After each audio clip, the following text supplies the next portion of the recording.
ایک گھنے جنگل میں ایک ہاتھی رہتا تھا۔ وہ بہت بڑا اور طاقتور تھا، لیکن اس میں غرور بھی بہت تھا۔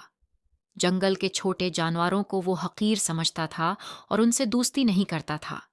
ایک دن وہ جنگل میں چل رہا تھا کہ ایک ننھا سا خرگوش اس کے راستے میں آ گیا۔ ہاتھی نے غرور سے کہا، ارے ننھے خرگوش، تم جیسے چھوٹے جانور میرے دوست نہیں بن سکتے۔ میں تو صرف طاقتور جانوروں سے دوستی کرتا ہوں۔ خرگوش مسکرا کر بولا، دوستی میں طاقت یا جسامت کا کوئی تعلق نہیں ہوتا، بلکہ یہ محبت اور نیکی پر قائم ہوتی ہے۔ ہاتھی نے خرگوش کی بات کو نظر انداز کر دیا اور آگے بڑھ گیا۔ کچھ دن بعد جنگل میں ایک شکاری آیا۔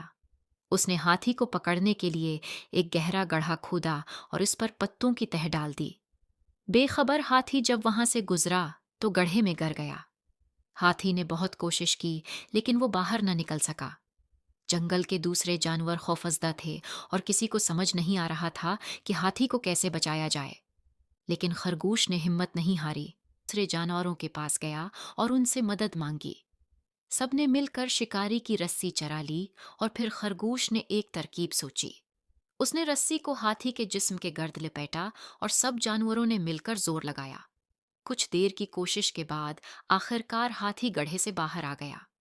ہاتھی کو اپنی غلطی کا احساس ہوا اور وہ خرگوش سے معافی مانگتے ہوئے بولا، تم بالکل ٹھیک کہتے ہیں تھے۔ دوستی طاقت یا جسامت پر نہیں، بلکہ خلوص اور نیکی پر مبنی ہوتی ہے۔